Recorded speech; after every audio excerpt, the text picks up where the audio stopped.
স্টুডেন্টও এবারে জয়েন হয়েছে, তাই এই চারটে বিষয় আজকে আমরা সংক্ষেপে আলোচনা করব এবং আমাদের যে কনসেপ্ট গুলো রয়েছে সেই কনসেপ্ট গুলো ক্লিয়ার করব।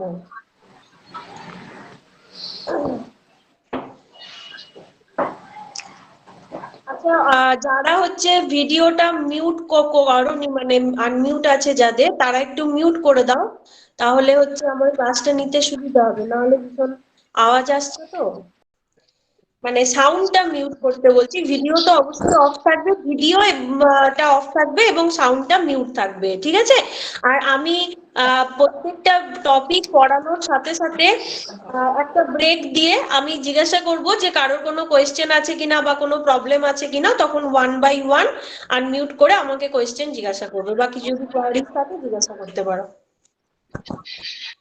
তো যারা এখনো পর্যন্ত জয়েন করছে সকলে প্লিজ একটু মিউট করে দাও, তাহলে আমার ক্লাসটা শুরু করতে সুবিধে হবে।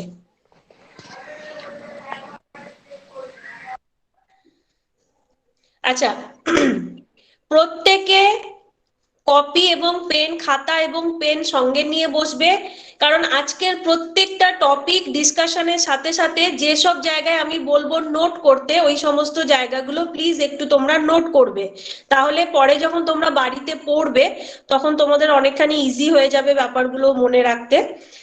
তো যারা নিয়ে বসেছো ঠিক আছে, আর কেউ যদি পেন খাতা না নিয়ে বসে থাকো তাহলে কপি এবং পেনটা সামনে রাখো নিজেদের কাছে, নোট করতে বলে নোট ডাউন করবে। আচ্ছা, প্রথমে বলি যে আমরা যেটা আলোচনা করছি পুরো বিষয়টাই হচ্ছে বাংলা সাহিত্যের ইতিহাস। তো বাংলা সাহিত্যের ইতিহাসের একদম প্রথমে আমি একটাই কথা বলবো, যে প্রথমে জানতে হবে যে বাংলা শব্দটা কোথা থেকে এসেছে, বাংলা শব্দের ব্যবহারটা প্রথম কোথায় হয়েছে। বাংলা ভাষা এবং বাংলা শব্দ ভান্ডার নিয়ে আলোচনা করছি না, ব্যাপারটা সেটা নয়, ব্যাপারটা হচ্ছে যে একটা ছোট্ট পয়েন্ট দিয়ে শুরু করছি। তার কারণ হচ্ছে যে যখনই এক্সামে, এর আগেও আমি বলেছি যে কোনো আনসার লিখতে গেলে বা নোটসের আনসার লিখতে গেলে আনসারের যে একদম স্টার্টিংটা, যে ভূমিকাটা থাকবে, সেইটা এমন একটা লাইন দিয়ে যেন শুরু হবে, যেই লাইনটা প্রথমেই যিনি এক্সামিন করবেন বা যিনি পরীক্ষক রয়েছেন, যিনি খাতা দেখবেন, টিচার যিনি রয়েছেন, তার যেন প্রথমেই নজর কাড়ে ওই ফার্স্ট স্টার্টিং পয়েন্টটা। তারপর ভেতরে অনেক কিছু হয়তো থাকতে পারে, ভূমিকাটা সবসময় একটা ইম্পর্টেন্ট রোল নেয়। তো প্রথমেই আমরা যদি এই লাইনটা দিয়ে শুরু করি, যে বাংলা শব্দ কোথায় প্রথম ব্যবহার করা হয়েছিল, বাংলা শব্দে তৈরি হয়েছিল উৎপত্তি, তার অনেক ইতিহাস, সেই সব নিয়ে আলাদা আলোচনা রয়েছে, ব্যাকরণের ক্ষেত্রে যেতে হবে। বাংলা শব্দটা প্রথম ব্যবহার করেন আবুল ফজল তার আইন ই আকবরী গ্রন্থে। আমরা ইতিহাসে পড়েছি যে আইন ই আকবরী গ্রন্থের কথা, বাংলা সাহিত্যেও পড়েছি। তো আবুল ফজল আইন ই আকবরী গ্রন্থে প্রথম এই বাংলা শব্দটি ব্যবহার করেন, এটা কিন্তু নোট করবে। আরেকবার বলছি, আবুল ফজল আইন ই আকবরী গ্রন্থে প্রথম বাংলা শব্দটি ব্যবহার করেন। তো এবার যেটা মেন আলোচনাতে আসবো, যে প্রথম যে কোয়েশ্চেনটা আমরা আজকে আলোচনা করব, যে বঙ্গদেশ বা বাংলার সীমানা সম্পর্কে। বাংলা সাহিত্যের ইতিহাস বা প্রাচীন বাংলা সম্পর্কে আলোচনার পূর্বে প্রাচীন বাংলার যে সীমানা, ভৌগোলিক সীমারেখা, সেইটা নিয়ে আমাদের একটা ধারণা থাকতে হবে, এবং এই ভৌগোলিক সীমারেখাটা কিন্তু সময়ের সাথে সাথে পরিবর্তন হয়। একটা নদীর উৎপত্তি স্থল অনেক জায়গা থেকে হতে পারে। আমি যদি গঙ্গা নদীর কথা ধরি, তাহলে একদম হচ্ছে পর্বতের যেখান থেকে সৃষ্টি হচ্ছে, গোমুখ থেকে, সেইখান থেকে একদম সমতল ভূমিতে এসে সমুদ্রে মেশা পর্যন্ত নদী কিন্তু বিভিন্ন ভাবে বিভিন্ন জায়গায় তার ধারা গতি পরিবর্তন করে। ঠিক সেই রকম ভাবে বাংলা সাহিত্য, বাংলা ভাষা সাহিত্য একদম প্রাচীন কাল থেকে আজকে আধুনিক যুগ পর্যন্ত নানাভাবে তার গতি পরিবর্তন করেছে, এবং এই গতি পরিবর্তন করতে গিয়ে এই গতি পরিবর্তনের কারণ হিসাবে বিভিন্ন ঘটনাচক্র রয়েছে।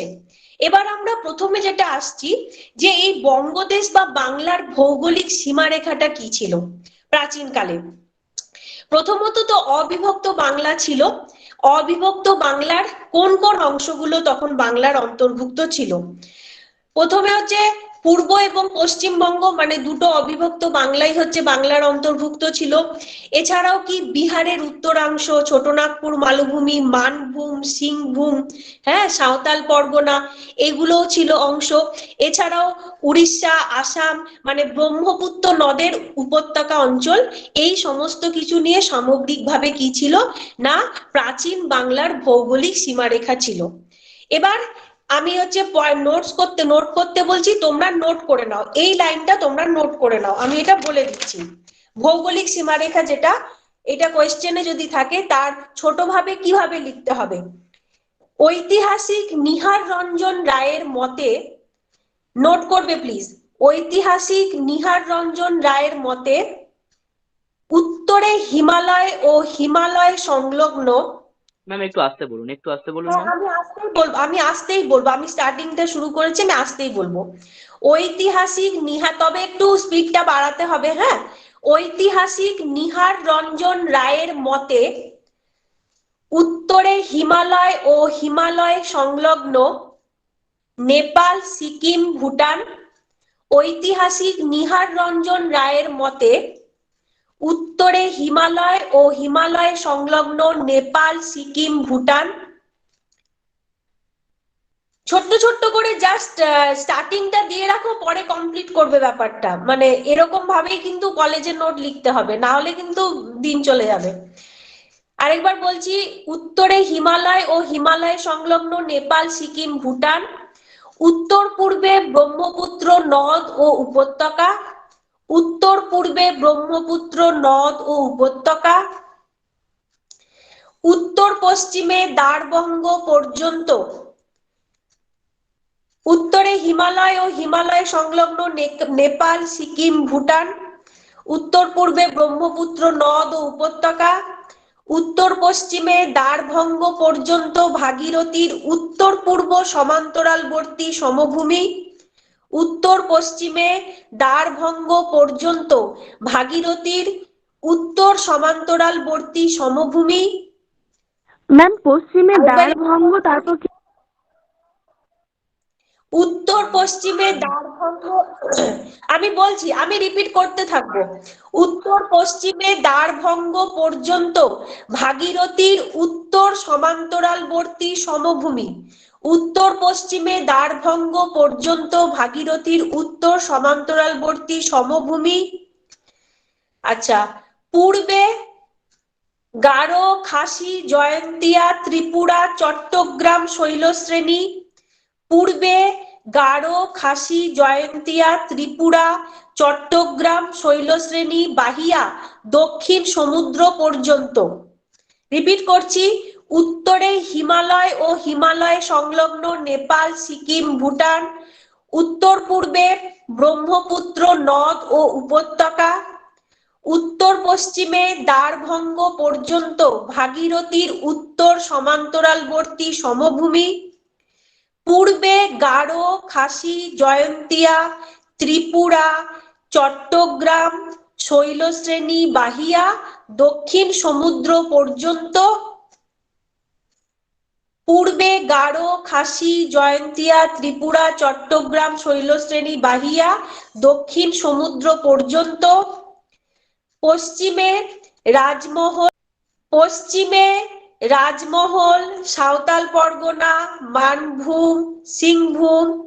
পশ্চিমে রাজমহল, সাঁওতাল পরগনা, মালভূম, সিংভূম, ছোটনাগপুর, ধলভূম। কেওনঝড়, ময়ূরভঞ্জের শৈলময় অরণ্যময় মালভূমি। পশ্চিমে রাজমহল, সাঁওতাল পরগনা, মানভূম, সিংভূম, ছোটনাগপুর, ধলভূম, কেওনঝড়, ময়ূরভঞ্জের শৈলময় অরণ্যময় মালভূমি। দক্ষিণে বঙ্গোপসাগর। রিপিট করছি, পূর্বে গারো, খাসি, জয়ন্তিয়া, ত্রিপুরা, চট্টগ্রাম শৈলশ্রেণী বাহিয়া দক্ষিণ সমুদ্র পর্যন্ত। পশ্চিমে রাজমহল, সাঁওতাল পরগনা, মানভূম, সিংভূম, ছোটনাগপুর, ধলভূম, কেওনঝড়, ময়ূরভঞ্জের শৈলময় অরণ্যময় মালভূমি, দক্ষিণে বঙ্গোপসাগর।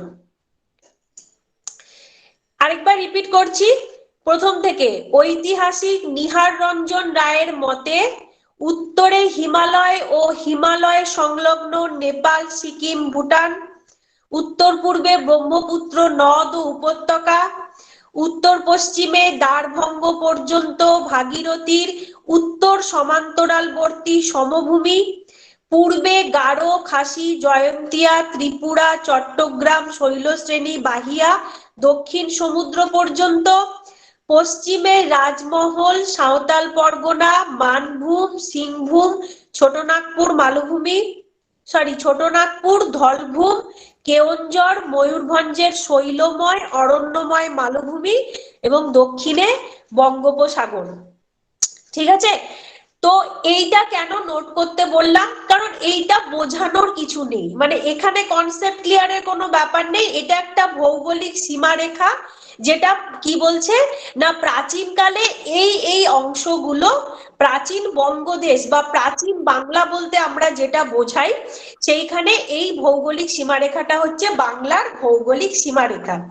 এবার যেটা আমাদের বুঝা, এইটা হচ্ছে ভৌগোলিক সীমারেখা যে কোন কোন অংশ জুড়ে আমাদের মানে প্রাচীন বাংলার ভৌগোলিক যে সীমারেখাটা ছিল। এবার যেটা বোঝার, এইটা হচ্ছে ইনফরমেশন দিয়ে দিলাম, এবার যেটা বোঝার কি বুঝতে হবে যে এই যে ভৌগোলিক সীমারেখাটা, যেমন এখানে আমরা দেখতে পাচ্ছি যে বিহারের অনেক অংশ রয়েছে, ছোটনাগপুর মালভূমি রয়েছে, উড়িষ্যা রয়েছে, আসাম রয়েছে, মানে ব্রহ্মপুত্র নদের উপত্যকা অঞ্চল মানেই আসাম রয়েছে, তারপর উড়িষ্যা রয়েছে। তো এগুলো তো এখনকার বাংলা নয়, বা অবিভক্ত বাংলা তখন ছিল, এখন তো বাংলার দুটো ভাগ হয়ে গেছে, এখন বাংলাদেশ একটা আলাদা রাষ্ট্র হিসাবে রয়েছে এবং আমাদের পশ্চিমবঙ্গ রয়েছে। তো এই যে ভৌগোলিক সীমারেখাটা, এই ভৌগোলিক সীমারেখা কিন্তু সময়ের সাথে সাথে পরিবর্তন হয় কোনো এক বিশাল কালখণ্ডের প্রেক্ষিতে। কিসের প্রেক্ষিতে? কালখণ্ড। কালখণ্ড মানে কি? সময়ের প্রেক্ষিতে। হ্যাঁ হ্যাঁ ম্যাম, একটু লাস্ট লাইনটা বলবেন, ওই ছোটনাগপুর ধলভূমি তারপরের লাইনটা আমি না নোট করতে পারিনি। আচ্ছা, আমি বলে দিচ্ছি, কিন্তু কারোর যদি না মানে ওটা ইনকমপ্লিট থেকে যায় বা হয়তো জয়েন করেছে শেষের দিকে, আমি না পড়ানোটা কমপ্লিট হয়ে গেলে লাস্টে সময় থাকে ওকে তখন ম্যাম, ওকে ম্যাম, রিপিট করে ঠিক দেবো। আছে, ঠিক আছে, ঠিক আছে, ঠিক আছে, হ্যাঁ। আমি লাস্টে রিপিট করে দেবো যেগুলো লেখাবো। ওকে? ওকে, ওকে, ওকে। তো এই যে বললাম যে ভৌগোলিক সীমারেখাটা কিন্তু সময়ের সঙ্গে সঙ্গে পরিবর্তন হয়, এবং এই পরিবর্তনটা কিসের উপর নির্ভর করে না কালখণ্ডের প্রেক্ষিতে। কালখণ্ডের প্রেক্ষিতে মানে কি? কাল মানে আমরা জানি যে সময়কে বোঝায়। কিভাবে না রাজতন্ত্রের যে উত্থান পতন, জয় পরাজয়, কোনো এক স্থানীয় অভ্যুত্থানের বিষয় এবং বিদেশি আক্রমণের নিরিখে। ভালো করে বোঝো ব্যাপারটা, যে ভৌগোলিক সীমারেখাটা সব সময় সময়ের সাথে সাথে পরিবর্তন হয়। কিসের উপর নির্ভর করে পরিবর্তন হয়? কাল প্রেক্ষিতে বা কালের উপর নির্ভর করে। কিভাবে না একটা রাজতন্ত্রের উত্থান পতন, জয় পরাজয়, স্থানীয় অভ্যুত্থান এবং বিদেশি আক্রমণের নিরিখে। এবার এগুলোকে যদি আমরা বিশ্লেষণ করি কিভাবে পাবো, দেখো যে আমরা দেখেছি যে কোনো নির্দিষ্ট শাসন বা রাজত্বকাল চিরকাল কিন্তু একটা ভৌগোলিক সীমারেখার মধ্যে থাকেনি, পরিবর্তন হয়েছে, বারবার পরিবর্তন হয়েছে। একটা শাসন এসেছে, তারপর সেই শাসনের অবসান হয়ে আরেকটা শাসন এসেছে, আবার তার অবসান হয়ে আরেকটা শাসন হয়েছে। এইভাবে কি হয়েছে না সময়ের সাথে সাথে পরিবর্তন হয়েছে, এবং এই সময়ের সাথে সাথে যখন এই পরিবর্তন হয়েছে মানে রাজতন্ত্রের এই যে উত্থান পতন হয়েছে, তার সাথে জয় পরাজয় হয়েছে, আর কি রয়েছে না স্থানীয় অভ্যুত্থান, আর কি বিদেশি আক্রমণ। এই সবকিছু মিলিয়ে এই বাংলার ভৌগোলিক সীমারেখাটা বারবার পরিবর্তিত হয়েছে, এবং ফাইনালি আজকে গিয়ে আমরা একটা সঠিক বাংলার ভৌগোলিক সীমারেখা পাই। আমরা কিন্তু এটাও এখনো স্পষ্টভাবে বলতে পারি না যে আমরা ফাইনালি পেয়ে গেছি, কারণ এখনো পর্যন্ত কিন্তু আমাদের এই বাংলার ভৌগোলিক সীমারেখার মধ্যেও কিন্তু অনেক পরিবর্তন হচ্ছে। এবং হতে চলেওছে, হয়তো ভবিষ্যতে হবেও। কারণ আমরা যদি বর্তমানের ওপর তাকাই এবং এখনকার যদি কারেন্ট নিউজের দিকে তাকাই, তাহলে আমরা জানি যে অনেক দিন যাবতীয় একটা গোর্খাল্যান্ড আলাদাভাবে একটা মানে আলাদাভাবে একটা মানে রাজ্য হওয়ার জন্য হচ্ছে অনেক দিন ধরেই গোর্খাল্যান্ডের ইস্যুটা চলছে। এছাড়া আমাদের যদি আভ্যন্তরীণ বাংলার ভেতরেও যদি বিভিন্ন জেলা নতুন করে বিভিন্ন ডিস্ট্রিক্টে মানে মানে ডিভিশন গুলো আমরা দেখেছি হয়েছে, তার এগুলো কিসের উপর কিসের প্রেক্ষিতে হয়েছে? একটা রাজনৈতিক প্রেক্ষিতে হয়েছে বা হতে চলেছে। তো ঠিক সেই রকম ভাবেই যে বাংলার যে প্রাচীন বাংলার যে ভৌগোলিক সীমারেখাটা, সেটা কিন্তু সময়ের সাথে সাথে পরিবর্তিত হয়েছে। কিন্তু সব থেকে আশ্চর্যের বিষয় হলো যে সব থেকে বেশি সময় জুড়ে যদি কোনো রাজত্ব বা এই বাংলা সাহিত্যে যার প্রভাব, মানে সেই রাজত্ব বা রাজতন্ত্র প্রভাব ফেলেছে, সেটা হচ্ছে পাল, বর্মন এবং সেন যুগ। এই পাল, বর্মন এবং সেন যুগ কিন্তু সব থেকে বেশি স্থায়ীভাবে, বেশি দিন স্থায়ীভাবে কিন্তু আমাদের এই বাংলায় ছিল।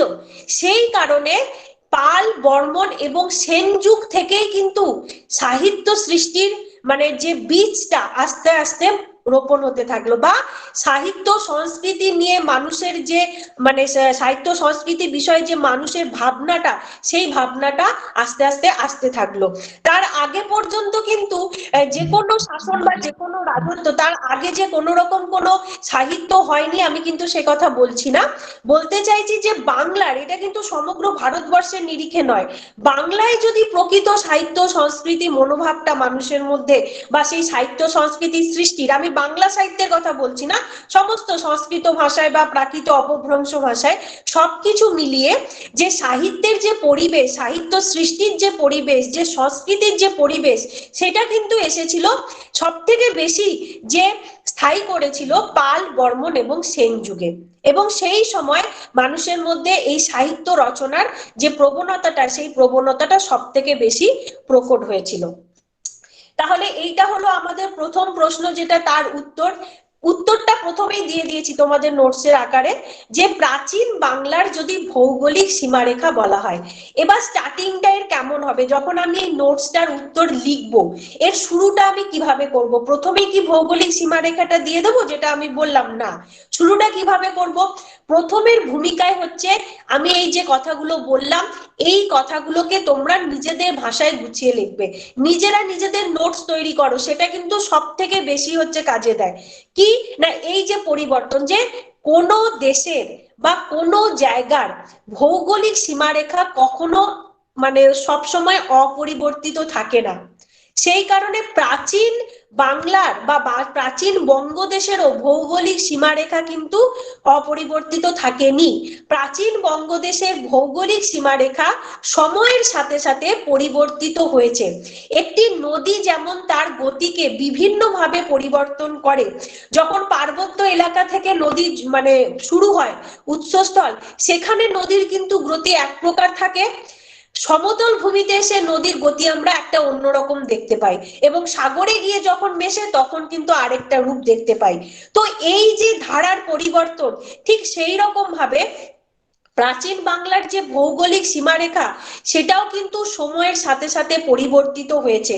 এবং এই যে কালের প্রেক্ষিতে বা এই যে সময়ের সাথে সাথে পরিবর্তন হয়েছে, এই পরিবর্তনের পেছনে কিছু কিছু কারণ ছিল। কি কারণ? প্রথম হচ্ছে রাজতন্ত্রের উত্থান পতন। রাজতন্ত্রের উত্থান পতন কথাটার মানে কি? যে বিভিন্ন সময় বিভিন্ন শাসন আমাদের বাংলার উপরে এসেছে, এবং সেই বাংলাতে যখন সেই রাজতন্ত্রের উত্থান হচ্ছে তখন একরকম পরিস্থিতি, যখন অবসান হচ্ছে তখন আরেক রকম পরিস্থিতি। সাথে সাথে একটা রাজতন্ত্র থেকে আরেকটা রাজতন্ত্রে যখন দম্ভ এবং ক্ষমতা দুটোরই হস্তান্তর হচ্ছে, তখন কিন্তু আবার চেঞ্জ হচ্ছে। মানে আমরা যদি দেখি যে আগের দিন আমি আলোচনা করেছিলাম, আজ আবারও বলছি, যে পাল যুগে কি হয়েছে, মৌর্য বা গুপ্ত যুগ, মৌর্য যুগ থেকেই বৌদ্ধ ধর্মের আস্তে আস্তে করে প্রচার হতে শুরু করে। এবার পাল যুগে সব থেকে বেশি বৌদ্ধ ধর্ম প্রচার এবং প্রসার পায়। এবং তখন কিন্তু বৌদ্ধ ধর্মের সাথে হিন্দু ধর্মের একটা সংঘাত লেগেই থাকতো। কিন্তু যেহেতু পাল রাজারা নিজেরাই বৌদ্ধ পৃষ্ঠপোষক ছিলেন, তাহলে সেই সময় যদি মানে বৌদ্ধ শাসন এই বৌদ্ধ ধর্মের যদি এতটা প্রভাব প্রতিপত্তি থাকে, কেন থেকেছিল? কারণ তখন রাজতন্ত্রে কারা ছিলেন? তখন রাজতন্ত্রে ছিলেন পাল রাজারা, এবং তারা কিসের পৃষ্ঠপোষক ছিলেন? তারা পৃষ্ঠপোষক ছিলেন বৌদ্ধ ধর্মের। তো সেই কারণে বৌদ্ধ ধর্ম তখন সব থেকে বেশি প্রচার এবং প্রসার করেছে। এরপর যখন পাল রাজত্ব থেকে আস্তে আস্তে সেন রাজত্বে এলো, সেন রাজত্বে এসে আবার সেন রাজারা কিন্তু হিন্দু ধর্মের পৃষ্ঠপোষক ছিলেন। তখন আবার বৌদ্ধ ধর্মের প্রসার বা প্রচার অতটা গুরুত্ব পেল না, তখন আবার হিন্দু ব্রাহ্মণ্য সংস্কৃতি অনেকটা বেশি মাথা তুলে দাঁড়ালো। তাহলে এইখানেই তো পরিবর্তনগুলো লক্ষ্য করা যাচ্ছে, যে রাজতন্ত্রের উত্থান এবং পতন, যে কথাটার মানে সেটা হচ্ছে এইটাই। দ্বিতীয় হচ্ছে জয় পরাজয়, একই জিনিস, যে একটা রাজা আজকে এতদিন রাজত্ব করেছে, তারপর যুদ্ধ, তারপর জয় পরাজয়, তারপর আরেকটা শাসন শুরু হচ্ছে। তাহলে এইটা একটা পরিবর্তন। আরেকটা খুব ইম্পর্টেন্ট জিনিস, সেটা হচ্ছে বৈদেশিক আক্রমণের নিরিখে পাল বংশ রাজত্ব করলো, সেন বংশ রাজত্ব করলো, এরপর যখন তুর্কি আক্রমণ হলো, তো তুর্কি আক্রমণের পরে কিন্তু আবার কিন্তু বাংলার সাহিত্য বা বাংলার ভৌগোলিক সীমারেখা সমস্তটাই কিন্তু একটা পরিবর্তন হতে থাকলো। বাংলার ভৌগোলিক সীমারেখা তখনও পর্যন্ত পরিবর্তন হলো। তাহলে কি হলো না, এই যে বিদেশি আক্রমণ যখন হলো, বিদেশি আক্রমণের প্রেক্ষিতে কিন্তু আবার সীমারেখার পরিবর্তন হলো। এবার কিভাবে ভৌগোলিক সীমারেখার পরিবর্তনটা হচ্ছে, তার কারণ আমরা তো জানি যুদ্ধ বা যুদ্ধের যে নিয়ম, যে আজকে এই রাজা মনে হলো তার আমি একদম যদি বাচ্চাদের মতো গল্পের এতে বলি, যে ছোট করে বোঝানোর জন্য, যদি একটা বাচ্চা জানতে চায় যে কিভাবে যুদ্ধ হয়, যুদ্ধের কারণ কি, যুদ্ধের কারণটা কি ছিল, কি না একটা রাজা অন্য একটা রাজ্যকে দখল করবে বা অন্য একটা রাজ্যকে শাসন করবে এবং নিজের যে রাজ্য তার বিস্তৃতিটা বাড়াবে, তার সীমারেখাটা বাড়াবে, সেই জন্য আরেকটা রাজার সাথে যেই রাজ্যটা নেবে, যেই রাজ্য পর্যন্ত তার বিস্তৃতি করবে তার রাজ্যের, সেই রাজ্যের রাজার সঙ্গে, তৎকালীন রাজার সঙ্গে যুদ্ধের মধ্যে নিয়োগ হওয়া। তাহলে এটাই তো একটা যুদ্ধের নিয়ম ছিল। তো এইভাবে কি যুদ্ধের মাধ্যমে বৈদেশিক আক্রমণ, রাজতন্ত্রের উত্থান পতন, এই সবকিছু কিন্তু প্রাচীন বঙ্গদেশের ভৌগোলিক সীমারেখাকে নানাভাবে প্রভাবিত করেছে।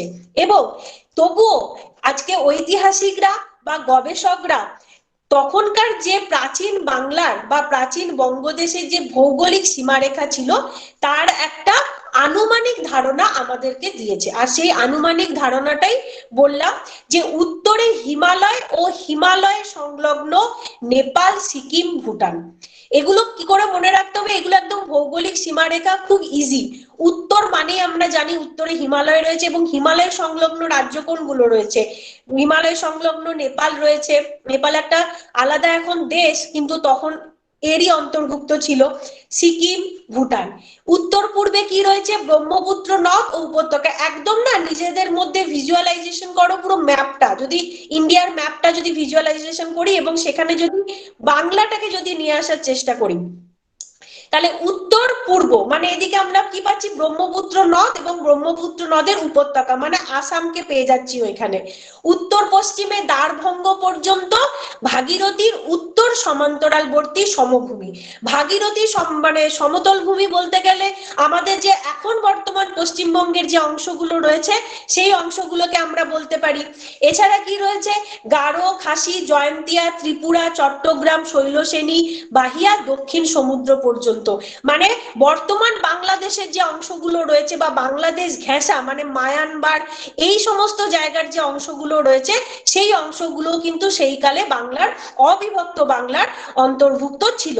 এবং পশ্চিমে রাজমহল, সাঁওতাল পরগনা, মানভূম, সিংভূম, এখন বর্তমান বিহারের যে অংশগুলো বা ছোটনাগপুর মালভূমির যে অংশগুলো, সেগুলো প্রাচীন বঙ্গদেশের ভৌগোলিক সীমারেখার মধ্যে অন্তর্ভুক্ত ছিল। এই হলো যে প্রশ্নটা রয়েছে প্রথম, যে প্রাচীন বাংলার বা প্রাচীন বঙ্গদেশের ভৌগোলিক সীমারেখা সম্পর্কে আলোচনা করো। একদম বলে দিলাম যে প্রথম শুরুটাই হবে যে এই যে পরিবর্তনটা হয়েছে, পরিবর্তনের সাথে সাথে আপাততভাবে আনুমানিক যে একটা ভৌগোলিক সীমারেখা পাওয়া যায় সেইটা হচ্ছে এইটা। এবার কারোর যদি এই প্রশ্নের উত্তরে কোনো কনফিউশন থাকে বা কিছু থাকে তাহলে আমাকে জিজ্ঞেস করতে পারো।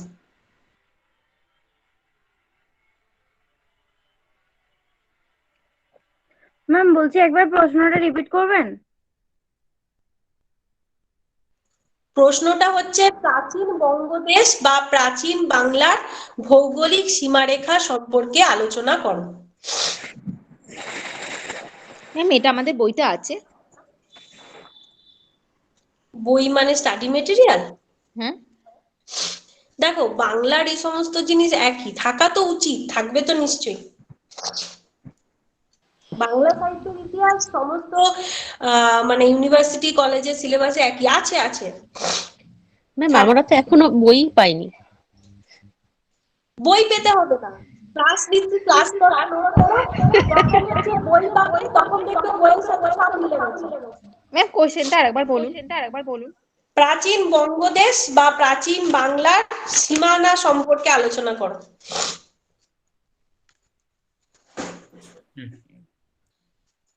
আচ্ছা এই অবধি প্রবলেম থাকলে আমাকে জিজ্ঞাসা করে নাও, আমি নেক্সট টপিকে চলে যাব। হ্যাঁ ম্যাম ম্যাম যারা বই পায়নি তারা কিন্তু ওই যে ইএসএলএম থেকে পিডিএফ ফাইল ডাউনলোড করে পড়তে পারছে। বইয়ের 12 নাম্বার পৃষ্ঠা, 12 নম্বর পৃষ্ঠায় আছে এটা। 12-13 নম্বর পৃষ্ঠা যা কিছু আছে সেটাই আপনি এতক্ষণ পড়ালেন। হ্যাঁ ম্যাম বিস্তৃত বিশ্লেষণাত্মক উত্তর ভিত্তিক প্রশ্নের মধ্যে আপনার এই সেম কোশ্চেন আমি পেলাম। বাংলা ও বাঙালির পরিচয় শিরোনাম দিয়ে দেওয়া আছে। আচ্ছা এবার আমি একটা কথা, এবার একটু মিউট করে দাও। শোনো আমি আচ্ছা একটা কথা বলছি যে এই ক্লাসটা প্রথমত বলি যে স্যার কিন্তু অনলাইনের এই ক্লাসটা অ্যারেঞ্জ করেছেন। এক্সাম কবে হবে, বই কোথায় পাবো বা এই সমস্ত ইনফরমেশন রিলেটেড কিন্তু ক্লাস এটা নয়। হ্যাঁ তোমরা বোঝার চেষ্টা করো, কেউ কিন্তু মন খারাপ করো না বা ভেবো না যে ম্যাম এগুলো কেন বলছেন। মন খারাপ করছে না, একটু জানালে ভালো। এক্সামটা শোনো, তুমি তো পড়া তো শুরু করলে না তুমি, এবার এই ইনফরমেশন গুলো স্যারের কাছে পাবে। আমি কিন্তু ক্লাস নিতে এসেছি, আমি কিন্তু কনসেপ্ট ক্লিয়ার করব, কিন্তু এই যে ইনফরমেশন গুলো যেগুলো রয়েছে এগুলো স্যারের কাছ থেকে পাবে। প্রথমে ক্লাসটা করো, ঠিক আছে? প্রথমে নিজের বিষয়টা তো বোঝো যে কি বিষয় পড়বো বা কি বিষয় পরীক্ষা দেব, তারপর তো আসছে এক্সাম, স্টাডি মেটেরিয়াল, নোটস, এগুলো সবই আসবে, ঠিক আছে? সবকিছুই পাবে। আচ্ছা আমি একটা কথা বলি যে দেখো বাংলা আমার কাছে কিন্তু তোমাদের যে স্টাডি মেটেরিয়াল সেই স্টাডি মেটেরিয়াল আমার কাছে নেই, তো স্টাডি মেটেরিয়ালের প্রয়োজন হবে না। বাংলার সিলেবাস বললাম তো, বাংলা সাহিত্যের ইতিহাস সব ইউনিভার্সিটির সব কলেজের সব সময়ের একই থাকে, একই জিনিস, কোনো কিছু আলাদা কিছু নেই। টপিকটা হচ্ছে বাংলা সাহিত্যের ইতিহাস এবং সেটা সবসময় সেমই থাকে, এবার সেটা যে ইউনিভার্সিটি কলেজেরই হোক। তো এবার আমি যখন হ্যালো ম্যাম, হ্যাঁ বলো। বলছি ম্যাম ভূমিকাটা আর একবার বলবেন? হ্যাঁ আমি বলে দিচ্ছি। তো তোমরা হচ্ছে দেখো স্টাডি মেটেরিয়ালের তোমাদের কাছে যাই মেটেরিয়াল থাকুক, সেটা যদি মানে ইউনিভার্সিটির হয় বা যদি অন্য কোনো বইও থাকে, বই থেকে কিন্তু মেলাতে যাবে না যে ম্যাম কি পড়াচ্ছেন, কারণ আমি তো আর লাইন বাই লাইন ধরে বই থেকে পড়াচ্ছি না, আমি কনসেপ্ট ক্লিয়ার করছি। বিষয়টা তোমরা পেয়ে যাবে যে ম্যাম এই বিষয়ে পড়াচ্ছেন, এই বিষয়ে বলছেন। যেমন তোমাদের মধ্যে কেউ একজন বললে যে সেম কোয়েশ্চেনই আছে, তো সেম কোয়েশ্চেনই থাকবে, কারণ এটাই তো কোয়েশ্চেন। বাংলা সাহিত্য নিয়ে আলোচনা করতে গেলে প্রথমে বাংলার ভৌগোলিক সীমারেখাটা নিয়েই আলোচনা করতে হয়, তো এইটা সব জায়গায় একই থাকবে। তাই তোমরা, আমি তো প্রশ্ন বলে দেবো, কনসেপ্ট ক্লিয়ার করে দেব এবং যেসব জায়গায় কিভাবে নোটস গুলো লিখতে হবে এবং কোনটা নোট ডাউন করতে হবে সেগুলোও বলে দেব। তো তোমরা একটু মন দিয়ে ক্লাসটা শোনো যদি আগ্রহ থাকো। আর আরেকবার বলছি যে যে কোনো রকমের ইনফরমেশন মানে ধরো স্টাডি মেটেরিয়াল কোথায় পাবো বা নোটস কোথায় পাবো বা এক্সাম কবে হবে, এই ইনফরমেশন কিন্তু আমি দেব না, এগুলো তোমরা স্যারের সাথে যোগাযোগ করবে। ঠিক আছে, ক্লিয়ার? আচ্ছা হ্যাঁ দেবযানী, ম্যাম। ম্যাম আমার একটা কোয়েশ্চেন আছে। আচ্ছা বলো। ম্যাম বলছি যে আজকে যেরকম ক্লাসটা আমি মিডল থেকে মানে জয়েন করেছি, তো আমি ক্লাসের লিংক গুলো কোন গ্রুপে পাবো বা কিভাবে পাবো? এই সব কোশ্চেন করতে বারণ করলেন ম্যাডাম, ফির ওই সবই কোশ্চেন। সরি ম্যাম, একটু ডিস্টার্ব করছি। স্যার আপনি আগে একটু এগুলো ক্লিয়ার করে, যে জিজ্ঞাসা করলো যে কতক্ষণের ক্লাস, আমি তাকে একটা কথা বলে রাখি যে আপাতত ভাবে আমরা 8:30 থেকে 9:30 বলেছি, কিন্তু টাইমের কোনো ঠিক থাকে না, পড়াশোনা মানে ক্লাস নিতে নিতে অনেক সময় সেটা লেন্দিও হয়ে যায়, পুরোটাই নির্ভর করে পড়ানোর উপরে। আর যদি কারোর মনে হয় যে ক্লাস ভালো লাগছে অবশ্যই থাকবে, আর যদি হ্যাঁ মনে হয় ম্যাম, খুব ভালো লাগছে। আর যদি মনে হয় ক্লাস বোরিং লাগছে তাহলে তো অপশন রয়েছে তোমাদের কাছে। ঠিক আছে, এবার আমি একটু কন্টিনিউ করি লাস্টে এই সমস্ত ইনফরমেশন গুলো, কারণ এই মাঝখানে কেটে গেলে না ভীষণ প্রবলেম হয়ে যায়। ঠিক আছে, আচ্ছা দেবযানী আমি হচ্ছে এটাও আরেকবার আলোচনা করে দিচ্ছি, সবার ক্ষেত্রে সুবিধা হবে। তো এই যে প্রশ্নটা যখন, আচ্ছা মিউট করে দাও দেবযানী, তার মনে হয় আনমিউট রয়েছে, সে একটু মিউট করে দাও। তো এই যে প্রশ্নটা প্রাচীন বঙ্গদেশ বা প্রাচীন বাংলার সীমারেখা সম্পর্কে আলোচনা করো, তার ভূমিকাটা একদম একটা প্রথমে লাইন বলেছিলাম এইটা দিয়ে স্টার্ট করবে, প্রত্যেকে লিখে রাখো লাইনটা, মানে খুব ভালো হবে লেখাটা, মানে আমার মতে আর কি। সেটা হচ্ছে যে বাংলা শব্দটি প্রথম ব্যবহার করেন আবুল ফজল তার আইন-ই আকবরী গ্রন্থে। বাংলা শব্দটি প্রথম ব্যবহার করেন আবুল ফজল তার আইন-ই আকবরী গ্রন্থে। হলো, এইটা দিয়ে স্টার্ট করলে। তাহলে এবার কি আমরা আলোচনা করছি বাংলা সাহিত্য নিয়ে এবং আমরা আলোচনা করছি প্রাচীন বাংলার ভৌগোলিক সীমারেখা নিয়ে।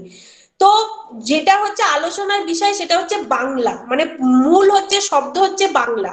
আর এই বাংলা শব্দটা প্রথম কোথায় ব্যবহার হয়েছিল না আবুল ফজলের আইন-ই আকবরী গ্রন্থে। এইটা হলো, তাহলে এইটা কিন্তু একটা খুব হাইলাইট করা হচ্ছে পয়েন্ট, যেটা প্রথমেই হচ্ছে চোখে লাগবে যে না এই পয়েন্টটা হচ্ছে খুব সুন্দর একটা পয়েন্ট।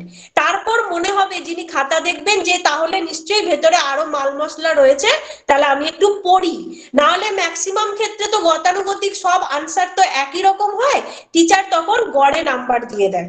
এইটা হচ্ছে তোমার খাতাটা বাকিদের থেকে যে আলাদা সেটা হাইলাইট করার পয়েন্ট হলো। সেকেন্ড আমরা আসবো যে বাংলা সাহিত্য এবং বাংলা ভাষা ও সাহিত্য নিয়ে আলোচনার পূর্বে আমাদের প্রাচীন বাংলার বা প্রাচীন বঙ্গদেশের ভৌগোলিক সীমারেখা সম্বন্ধে একটা সুস্পষ্ট ধারণা থাকা প্রয়োজন। তারপরে কি আসবে পয়েন্টে না এই ভৌগোলিক সীমারেখা কিন্তু সময়ের সাথে সাথে পরিবর্তন হয়। কিভাবে পরিবর্তন হয় না রাজতন্ত্রের উত্থান পতন, জয় পরাজয়, আর স্থানীয় অভ্যুত্থান এবং বিদেশি আক্রমণের নিরিখে এই ভৌগোলিক সীমারেখা যুগে যুগে পরিবর্তন হয়ে আসে। তো বাংলার ক্ষেত্রেও এই পরিবর্তন হয়েছিল, কিন্তু সব থেকে বেশি যদি স্থায়িত্ব পেয়েছে যেই রাজতন্ত্র বাংলার বুকে তা হলো পাল থেকে সেন যুগ পর্যন্ত, মানে পাল, বর্মন এবং সেন যুগ। আর যেহেতু মানে প্রায় 200 বছরের যদি শাসন থাকে পাল থেকে সেন যুগ পর্যন্ত, তাহলে সেই 200 বছরে প্রায় কয়েকশো বছর ধরে কিন্তু এই মানে যে পাল এবং সেন এবং বর্মনরা তারা রাজত্ব করেছিল, তার ফলে কি হয়েছিল না তৎকালীন যে বাংলার পরিবেশ বা বাংলার সমাজ, বাংলা সাহিত্য এবং সংস্কৃতি বা সাংস্কৃতিক মনোভাবাপন্ন হয়েছিল, এবং যার ফলে তখন থেকে কিন্তু আস্তে আস্তে করে বাংলা সাহিত্য সৃষ্টির বীজ বপন হতে শুরু করে বা বাংলা সাহিত্য সৃষ্টির একটা ইঙ্গিত পাওয়া যেতে শুরু করে। এবার নিচের পয়েন্ট করে কি লিখতে হবে যে ঐতিহাসিক নিহার রঞ্জন রায়ের মতে ভৌগোলিক সীমারেখা, ভৌগোলিক সীমারেখাটা দিলে ব্যাস তোমার আনসার কমপ্লিট। ডেসক্রিপটিভ মানে যে ভুড়ি ভুড়ি লিখে দিয়ে আসতে হবে, একদম রং কনসেপ্ট। ডেসক্রিপটিভ প্রশ্ন হলেও পাতার পর পাতা লিখতে হবে, রং কনসেপ্ট। তোমাকে কি চেয়েছে তুমি সেইটাই দেবে। নাম্বার তাতে 5 হতে পারে, নাম্বার তাতে 15 হতে পারে, কিন্তু তোমার বিষয়টাকে তুমি দেবে। এক গাদা মানে একদম পুরো গল্প লিখে কিন্তু কোনো লাভ নেই, তাতে গড়ে নাম্বার আসবে। কিন্তু পয়েন্ট করে যদি মেন বিষয়টা তুলে ধরো তাহলে একদম ভালো নাম্বার আসবে, এবং ভালো নাম্বারই দেন যদি খাতা ঠিকঠাক থাকে। হলো? তাহলে কারোর কোনো অসুবিধা নেই, আমি নেক্সট টপিকে যাচ্ছি। হ্যাঁ ম্যাম বলছি ঐতিহাসিক নিহার রঞ্জন কি পয়েন্ট করতে বললেন এটা? আচ্ছা, ওই তুমি মনে হয় শেষের দিকে জয়েন হয়েছো, আমি না লাস্টে আমি আরেকটা টপিকে একটু যাই, আমি লাস্টে আবার বলে দেবো ওই কোটে মানে যে নোটটা আমি আরেকবার বলবো। আমি জানি অনেকেই হচ্ছে পরে জয়েন করেছে, আমি আরেকবার লাস্টে বলে দেবো, ঠিক আছে? আমি দ্বিতীয় পয়েন্টটাই যাই। আচ্ছা, দ্বিতীয় টপিকটাই যাই। দ্বিতীয় টপিক আছে যে কি না, বাংলা সাহিত্য রচনার পূর্বে বাংলা সাহিত্য বা প্রাচীন বাংলাদেশে বাঙালির সাহিত্য চর্চা বিষয়ে আলোচনা। প্রশ্নটা হচ্ছে প্রাচীন বাংলাদেশে বাঙালির সাহিত্য চর্চা বিষয়ে আলোচনা মানে কিরকম না, বাংলা সাহিত্য রচনার পূর্বে, বাংলা সাহিত্য রচনার পূর্বে কি আর বাঙালি ছিল না? বাঙালি ছিল। তাহলে বাংলা সাহিত্য রচনার পূর্বে বাঙালির সাহিত্য চর্চা মানে তখন কি নিয়ে বাঙালি মানে মেজে থাকতো বা কি নিয়ে মেতে থাকতো বলতে গেলে, নাকি বাংলা সাহিত্য সৃষ্টির পূর্বে বাঙালি রচিত সংস্কৃত, প্রাকৃত এবং অপভ্রংশ সাহিত্য বাংলা সাহিত্যের হচ্ছে মূল উপজীব্য ছিল। ঠিক আছে, মানে কি যে বাংলা ভাষাতে বাংলা সাহিত্য রচনার পূর্বে কোন কোন ভাষাতে বাঙালিরা রচনা করতেন না, সংস্কৃত, প্রাকৃত, অপভ্রংশ বা সৌরশ্রেণী। ঠিক আছে, এবার তারপর আস্তে আস্তে বাংলা ভাষা আসে, যেটা আমরা দেখেছি চর্যাপদ থেকে। তাহলে চর্যার কালি যে বাংলা ভাষার হচ্ছে জন্মের উষালগ্ন, এই বিষয়ে কোনো সন্দেহ নেই। চর্যাপদ থেকেই কিন্তু বাংলা ভাষার স্টার্টিং। কিন্তু বলে না যে ইতিহাসেরও ইতিহাস আছে। কি ইতিহাস আছে না, এই বাংলা ভাষায় চর্যাপদ রচনা হয়েছিল তা তো নয়, চর্যাপদে তো পুরো সুস্পষ্ট ভাবে বাংলা ভাষা ছিল তা তো নয়। চর্যাপদে বাংলা ভাষার একটা ইঙ্গিত পাওয়া গিয়েছিল, যেই ইঙ্গিত থেকে ধারণা করা হয়েছিল যে না, চর্যাপদ থেকেই আস্তে আস্তে করে বাংলা ভাষা সূত্রপাত হয়েছে। তার আগে কি না, মাগধী অপভ্রংশ খোলস ত্যাগ করে বাংলা ভাষা আস্তে আস্তে করে মাথা তুলতে শুরু করেছে চর্যাপদ থেকে। আর তার আগে কি হয়েছিল, চর্যাপদের আগে পর্যন্ত কি ছিল না, বাঙালিরা সংস্কৃত, প্রাকৃত, অপভ্রংশ বা অবহট্ট এবং সৌরশ্রেণী এইসব বিষয়ে বাঙালিদের নানা রচনা মানে প্রমাণ বা প্রামাণিক নিদর্শন আমরা পেয়ে থাকি। তো এই জায়গায় যেখানে নোট করতে বলবো নোট করবে। হ্যাঁ, এইটা নোট করো, বাংলা সাহিত্য সৃষ্টির পূর্বেকার সাহিত্যকে, বাংলা সাহিত্য সৃষ্টির পূর্বেকার সাহিত্যকে 3টি ভাগে ভাগ করা যায়। বাংলা সাহিত্য সৃষ্টির পূর্বেকার সাহিত্যকে 3টি ভাগে ভাগ করা যায়। মানে বাংলা সাহিত্য সৃষ্টির যে আগের সাহিত্য তাকে 3টি ভাগে ভাগ করা যায়। কি, প্রথম হচ্ছে সংস্কৃত সাহিত্য, দ্বিতীয় হচ্ছে প্রাকৃত সাহিত্য। আমি রিপিট করতে থাকবো। হ্যাঁ, বাংলা সাহিত্য সৃষ্টির পূর্বেকার সাহিত্যকে 3টি ভাগে ভাগ করা যায়।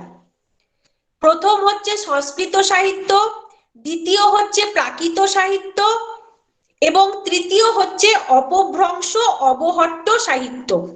অপভ্রংশ অবহট্ট সাহিত্য।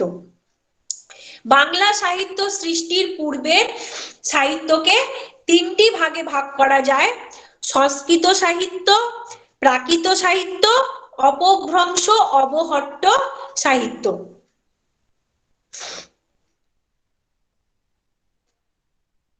হয়েছে? আচ্ছা, এবার হচ্ছে কি না, এবার আলোচনা করি, তারপর আবার যেখানে নোট করতে বলবো নোট করবে। সেটা হচ্ছে যে প্রথমে আমরা আলোচনা করব সংস্কৃত সাহিত্য নিয়ে। প্রথম কথা হচ্ছে যে সংস্কৃত সাহিত্য কিন্তু বিশাল, মানে সংস্কৃত সাহিত্যকে সমস্ত আজকে যত ভাষা রয়েছে সমস্ত ভাষার যদি অরিজিন হিসাবে ধরা হয় তাহলে সংস্কৃত ভাষাকে ধরা হয়, সংস্কৃত ভাষাকে সমস্ত ভাষার মূল উৎস হিসেবে ধরা হয়ে থাকে। এবং আমরা যদি লক্ষ্য করি আজকে ভাষার বিবর্তন হতে হতে আজকে হচ্ছে আধুনিক যুগ পর্যন্ত ভাষার বিবর্তন হয়েছে। কারণ আমরা যদি বাংলা ভাষার ক্ষেত্রে দেখি তাহলে আজকের যদি আধুনিক কালে মানে এখন যে লেখক লেখিকারা যে বাংলা ভাষায় লেখেন তাদের মানে যে রচনাগুলো তাদের কাব্য বা উপন্যাস বা কবিতা যাই লিখুক না কেন সেই লেখাতে কিন্তু আমরা যেমন কথা বলছি এখন আমরা যে ভাষায় কথা বলি বা আমরা যেমন কথা বলি এইগুলোই কিন্তু পাবো।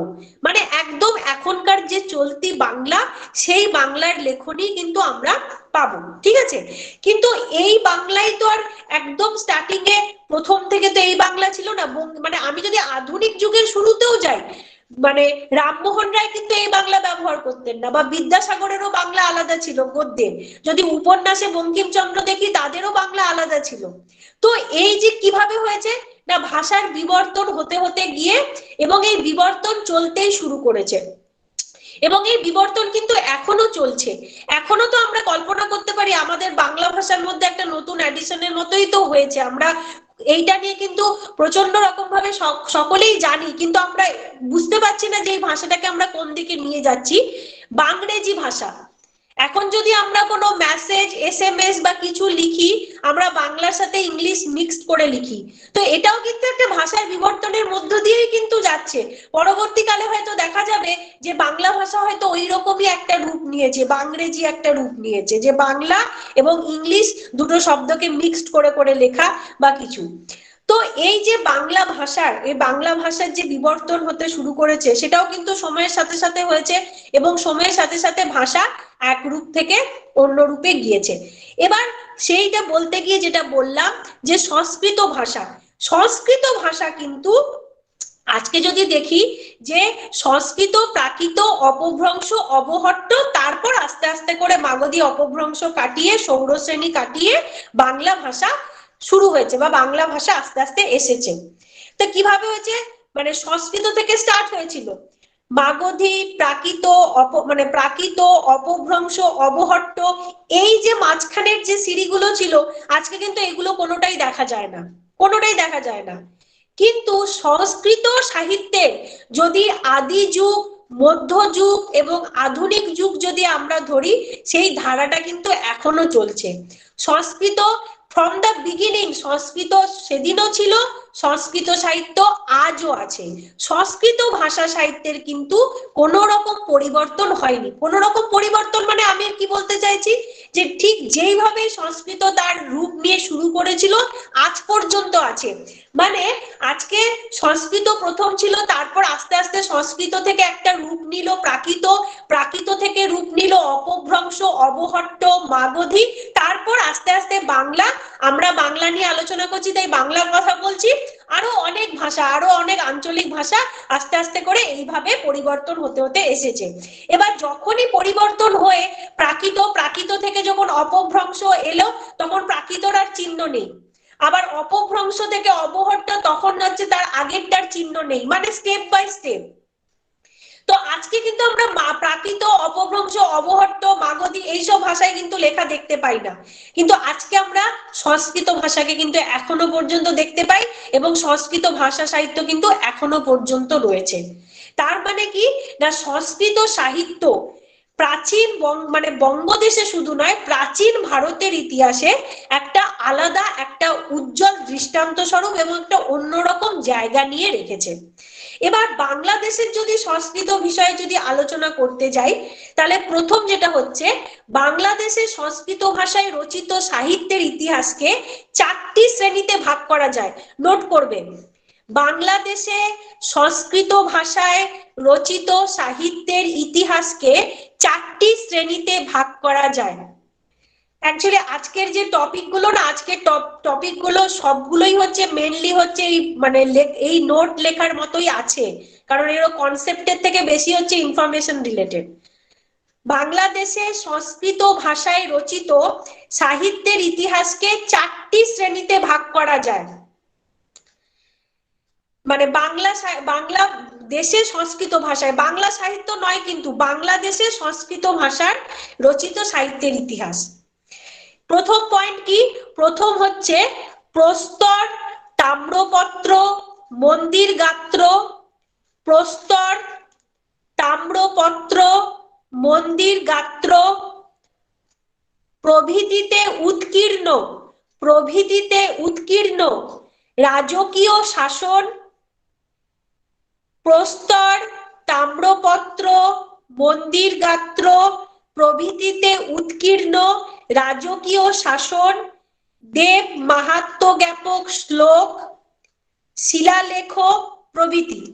আবার বলছি প্রথম পয়েন্টটা, প্রস্তর, তাম্রপত্র, মন্দির গাত্র প্রভৃতিতে উৎকীর্ণ রাজকীয় শাসন, দেব মাহাত্ম্য জ্ঞাপক শ্লোক, শিলালেখ প্রভৃতি।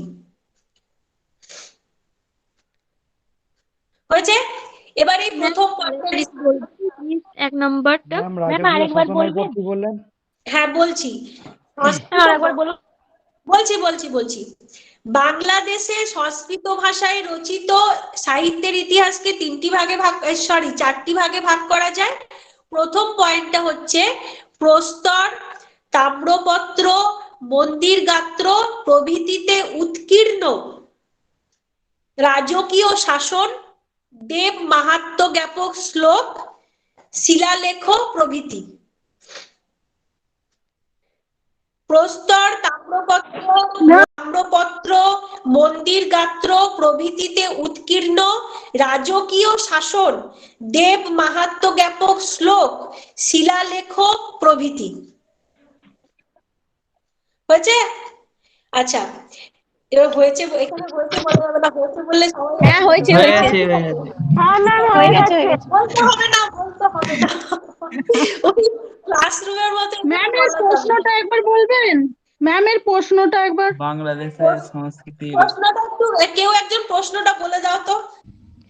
বাংলাদেশে সংস্কৃত ভাষার ইতিহাসকে 4টি ভাগে ভাগ করা যায়। এর প্রশ্নটা কিন্তু আলাদা, এটা তো স্টার্টিং পয়েন্টটা বললাম। প্রশ্ন হচ্ছে বাংলাদেশের সাহিত্যের পূর্বকার সাহিত্য, প্রাচীন বাংলাদেশে বাঙালির সাহিত্য চর্চা বিষয়ে আলোচনা। প্রাচীন বাংলাদেশে বাঙালির সাহিত্য চর্চা বিষয়ে আলোচনা, ঠিক আছে? তো এবার প্রাচীন বাংলাদেশে যে বাংলা সাহিত্য, যে মানে বাংলা ভাষার মানে আবিষ্কারের পূর্বে, বাংলা সাহিত্য সৃষ্টির পূর্বে যে সমস্ত সাহিত্যগুলো আলোচনা হতো তাদেরকে মেনলি 3টি ভাগে ভাগ করা যাচ্ছে। একটা হচ্ছে সংস্কৃত সাহিত্য, প্রাকৃত সাহিত্য এবং অপভ্রংশ অবহট্ট সাহিত্য। এটা প্রথম গেল। দ্বিতীয় যেটা বললাম যে আলোচনা করছি সংস্কৃত সাহিত্য নিয়ে।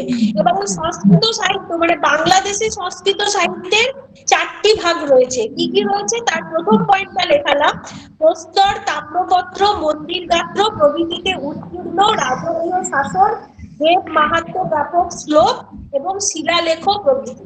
ঠিক আছে? আচ্ছা, কেউ একজন আনমিউট করে আছো, মিউট করে দাও। হ্যাঁ সবাই একটু মিউট করে দাও, পাশ থেকে আওয়াজ আসছে। আচ্ছা, বলা হচ্ছে যে মৌর্য যুগে কিন্তু বাংলাদেশে উল্লেখযোগ্যভাবে আর্য সংযোগ ঘটতে থাকে। আচ্ছা, এবার একটা কথা বলি যে আমরা যদি ভারতের ভাষা সাহিত্য নিয়ে যদি একটু আলোচনা করি, জাস্ট এই জায়গায় পয়েন্টটা এই কারণে বলছি যে একটা আর্য এবং অনার্য এই দুটো ভাগ কিন্তু বারবার হচ্ছে বাংলা সাহিত্যে প্রভাব ফেলেছে এবং বাংলাদেশের সাহিত্যে প্রভাব ফেলেছে। কিভাবে না, মোটামুটি ভাবে ভারতের উত্তর প্রান্তের যে লোকজনরা ছিল তাদেরকে মানে একদম সহজ সরল ভাবে বলতে গেলে তারা আর্য হিসাবে পরিচিত ছিল এবং পূর্ব ভারতের লোকজনরা অনার্য হিসাবে পরিচিত ছিল। এবং এই উত্তর ভারতের আর্যদের কাছে কিন্তু পূর্ব ভারতের বা পূর্ব দিকের অনার্যদের কিন্তু কোনো কদর ছিল না। এবং মানে এমন রকম অবস্থা ছিল যে কোনো মানুষ বা কোনো আর্যদের মধ্যে থেকে কেউ যদি এই পূর্ব ভারতে বা এই অনার্যদের সংস্পর্শে আসতো তাহলে তাকে সমাজ থেকে চ্যুত করা হতো বা সমাজ থেকে বিচ্ছেদ করা হতো। তো এই আর্য অনার্য একটা বিচ্ছেদ সবসময় ছিল, মানে সেই যুগে, ঠিক আছে, ছিল। এবার পূর্ব ভারতে অনার্য বলতে আমরা যদি বাংলা সাহিত্য মানে পূর্ব ভারত বলতে গেলে তো বাংলা এর মধ্যে পড়ছে, তাহলে বাংলা সাহিত্য বা বাঙালি সাহিত্য বা বাংলাদেশের সাহিত্যগুলো যদি আমরা দেখি, বেশিরভাগ ক্ষেত্রে সেই সাহিত্যে যে বিষয়বস্তু, সেখানে যদি সামাজিক মানুষের যে সামাজিক জীবনযাত্রা বা সামাজিক যে সেই সময় পরিবেশ, সেই পরিবেশ দেখি, সেখানে কিন্তু বারবার নিম্ন শ্রেণীর মানুষদের দারিদ্রতার কথা, নিম্ন শ্রেণীর মানুষদের কথা উঠে এসেছে এক প্রকার বলতে গেলে। বেশিরভাগ ক্ষেত্রে আমরা যদি দেখি, বেশিরভাগ সাহিত্যের ক্ষেত্রে না নিম্ন শ্রেণীর মানুষদের কথা, নিম্ন শ্রেণী মানে এখানে বলা হচ্ছে অনার্যদের বলা হচ্ছে, তাহলে সেই নিম্ন শ্রেণীর মানুষদের কথা উঠে এসেছে।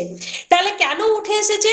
কারণ এই যে উত্তর ভারতীয় বা এই যে আর্যদের সাথে অনার্যদের একটা যে সংঘাত, সেইটা কিন্তু সাহিত্যেও প্রতিফলিত হয়েছিল এবং সাহিত্য সেখান থেকে কোথাও কিন্তু দূরে সরে যায়নি। তার কারণ আমরা জানি যে সাহিত্য হচ্ছে সমাজের দর্পণ, সমাজ যা দেখবে বা সমাজ যা দেখাবে, সাহিত্য কিন্তু সেটাকেই তুলে ধরবে।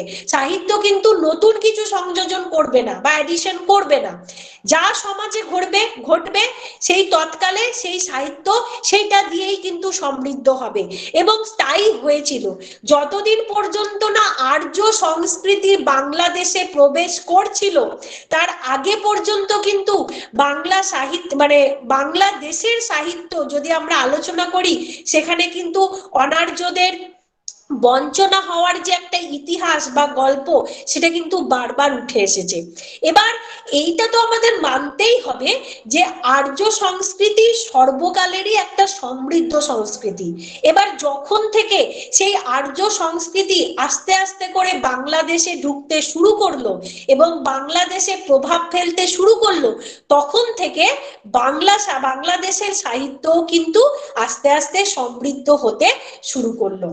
তার আগে পর্যন্ত আর্য সংস্কৃতি আসার আগে পর্যন্ত যে বাংলাদেশের সাহিত্য ছিল না তা কিন্তু নয়। ব্যাপারটা এখানে কনসেপ্টটা ক্লিয়ার করবে। সাহিত্য ছিল, কিন্তু সাহিত্যে মানে বলে না যে একটা রস হয়তো কোথাও একটা হারিয়ে গিয়েছিল, সেই রস বা সেই যে একটা মানে বলে না যে একটা কি বলবো এটাকে, মানে সেই সাহিত্যটা ততটা উপভোগ করার মতো ছিল না। সেখানে বেশিরভাগ ক্ষেত্রেই হচ্ছে কি না শুধুমাত্র একটা অনার্যদের বঞ্চনার ইতিহাস এই সবই উঠে এসেছে। পরবর্তীকালে আর্য সংস্কৃতি আসার পরেও যে পরবর্তীকালে নিম্ন শ্রেণী বা অনার্য শ্রেণী বা নিম্ন শ্রেণী মানুষজনের কথা উঠে আসেনি তা কিন্তু না, এসেছে, কিন্তু তখন অধিক মাত্রায় ছিল। এবং সাহিত্যের মানে যে রসটা, সাহিত্যে উপভোগ করার মতো যে সাহিত্য, সেটা কিন্তু গড়ে উঠতে পারেনি, কারণ তখন সমাজটা ওই রকম ভাবেই ছিল। তারপর যখন আস্তে আস্তে মৌর্য যুগ থেকেই বলা হচ্ছে, অনেক পণ্ডিতেরা অনুমান করেন যে মৌর্য যুগ থেকেই আস্তে আস্তে করে বাংলাদেশে কি না আর্য সংযোগ ঘটতে শুরু করলো। তো মৌর্য যুগে যদি আর্য সংযোগ ঘটতে শুরু করেছিল ঠিক আছে, এবার তখনই সাথে সাথে কিন্তু কোনো বাংলা মানে বাংলাদেশে এমন কোনো সাহিত্য পাওয়া যায়নি। আর্য সংস্কৃতি প্রবেশ করতে শুরু করলো মানে কি, সংস্কৃত আস্তে আস্তে ঢুকতে শুরু করলো। মানে এটা একদম ভাষা সাহিত্যের ইতিহাসে আমাদের যেতে হবে, অত ডিটেলসে এখানে জেনে লাভ নেই। এই আর্য সংযোগ মানে আর্য সংস্কৃতি ঢুকতে শুরু করলো সাহিত্যের ক্ষেত্রে, এবং যখনই আর্য সংস্কৃতি ঢুকতে শুরু করলো, সেই আর্য সংস্কৃতির একটা মূল জায়গা ছিল সংস্কৃত সাহিত্য। সেই সংস্কৃত সাহিত্য আস্তে আস্তে করে বাংলাদেশে প্রদীপ কিছু বলবে? রেইজ ইউর হ্যান্ড, মানে হাত তুলছো নাকি মানে এমনি বাটন প্রেস হয়ে গেছে? যাই হোক, তো মৌর্য যুগে কি, মৌর্য যুগ থেকে পণ্ডিতেরা অনুমান করছে যে সেই সংস্কৃত সাহিত্য বা আর্য সংযোগ আস্তে আস্তে করে মানে বাংলাতে প্রবেশ করতে শুরু করেছে। কিন্তু নিখুঁতভাবে ওই যুগে সংস্কৃত সাহিত্যের কোনো প্রামাণিক নিদর্শন পাওয়া যায়নি, এবং এটা সবদিনই আমাদের কাছে প্রমাণ হয়েছে যে যতক্ষণ না কোনো প্রামাণিক নিদর্শন পাওয়া যাবে ততক্ষণ পর্যন্ত কোনো মন্তব্যকেই মানে সঠিকভাবে উপস্থাপনা করা যাবে না। তাই মৌর্য যুগে আর্য সংযোগ ঘটলেও সেই যুগেই যে সংস্কৃত সাহিত্য কোনো সৃষ্টি হয়েছিল তার কোনো নিদর্শন নেই। তাই আপাততভাবে এটা অনুমানই থেকে গেছে, আনুমানিক ছাড়া আর কিছুই নয়। এরপর কি হয়েছে না, বাংলাদেশে সংস্কৃত সাহিত্যের প্রথম যে প্রাচীন লিপি বা শিলালিপি, পয়েন্টটা যদি তোমরা দেখো, পয়েন্টটা রয়েছে প্রস্তর, তাম্রপত্র, মন্দির গাত্র প্রভৃতিতে উৎকীর্ণ রাজকীয় শাসন, দেব মাহাত্ম্য জ্ঞাপক শ্লোক, শিলালেখ প্রভৃতি। তার কারণ হচ্ছে তখন তো আর কাগজে কলমে খাতাতে এইসবে তো লেখা হতো না, তখন লেখার বা লিপি যে আবিষ্কার হলো, লিপি আবিষ্কারের ইতিহাস যদি আমরা আলোচনা করি, তাহলে তখনের মাধ্যমটা কি ছিল? মাধ্যম ছিল প্রস্তর, পাথরের মধ্যে আমরা জানি খোদাই করে যে লেখা হতো, তাম্রপত্র ছিল, মন্দির গাত্র, বিভিন্ন মন্দিরের যে দেওয়াল, সেখানে বিষয়বস্তুগুলো কি ছিল? রাজকীয় শাসন, মানে এক একটা রাজতন্ত্র যখন এসেছে তাদের যে শাসন এবং তাদের যে রাজত্বের যে বৈশিষ্ট্য সেগুলোকে ফুটিয়ে তোলা, দেব মাহাত্ম্য জ্ঞাপক শ্লোক, এছাড়া শিলালেখ বা শিলালিপি যেগুলোকে বলা হয়। তাহলে বাংলাদেশের সংস্কৃত ভাষায় রচিত যে প্রাচীনতম শিলালিপিটি, সেটা কোথায় পাওয়া গিয়েছিল? বগুড়া জেলার মহাস্থানগড়ে। এই জায়গাটায় নোট করো, লেখো, বাংলাদেশে সংস্কৃত ভাষায় রচিত প্রাচীনতম শিলালিপি, বাংলাদেশে সংস্কৃত ভাষায় রচিত প্রাচীনতম শিলালিপি পাওয়া গেছে, বাংলাদেশে সংস্কৃত ভাষায় রচিত প্রাচীনতম শিলালিপি পাওয়া গেছে বগুড়া জেলার ব বলছি, হ্যাঁ, ব গয়স্যু ডয়শূন্য অড়য় আকার, বগুড়া জেলার মহাস্থানগড়ে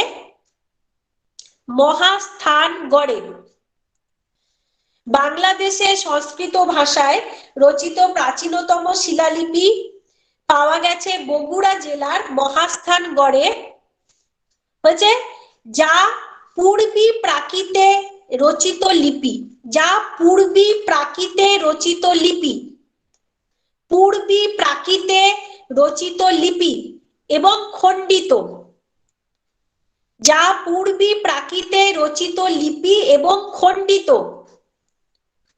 ব্রাহ্মী অক্ষরে লেখা, যা পূর্বী প্রাকৃতে রচিত লিপি এবং খণ্ডিত ব্রাহ্মী অক্ষরে লেখা।